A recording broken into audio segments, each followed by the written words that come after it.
iman degenimizde Arap tilindeki iman sözü senu, ilanu, nemese rastao degen mağananı bildiredi.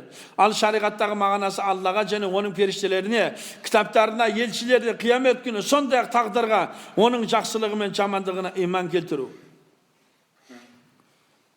Sonday adamдар кездестірдік.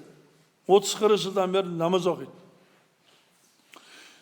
Мен сенде түсінбеймін деп қояды. Періште дейсің. Кім ол деп қояды. Мен вообще сенбеймін оған дейді. Бітті де. Міне бітті. Түсініңіздер ме? Қараңыздар. Аллаға иман келтіру жаратушы Алланың бар екеніне, және оның жалғыз ешқандай шерігі жоқ екеніне шүбһасыз сену деген білдіреді. Оның періштелеріне иман келтіру қараңыз. Allah Teala'nın жаратқан періштелерінің шүбәсіз сену.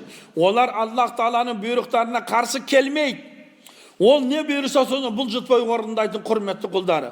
Allah Teala оларды нұрдан жаратқан. Олар ішпейді, жемейді.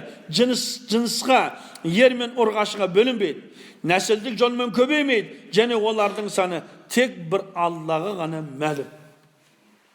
Енді христиандар, еврейлер, періштелер Құдайдың әйелі деген сөз жалған.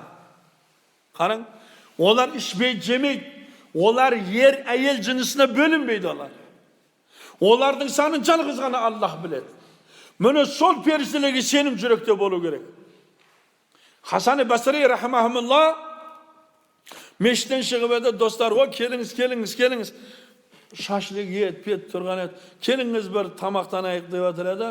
Хасан Басри bir uağız aytayın деп атады. Тоқташ деді. Тыныштықпен жексіңдер деді. Бұл жерде уағыз айтайын деп атсың ба деді да, қараң.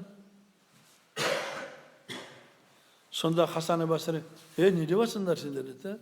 Сендер екі желкелеріңде кераман катибенің барына сенбейсіңдер ме деді. Қараң. Бізде де солай да. Құдай тамақта ең сөйлейінізден тоқтауға жеп алайық дейді. Kur'an okun болды, amin да болды. Тойда сен Құран оқың дұрыс емес, уағыз айтың дұрыс емес. Ол кезде билеу керек, қайнау керек, ішу керек ол кезде де. Міне адамдардың соншалық түсіні. Тіпті намазхандардың өзі сондай бар.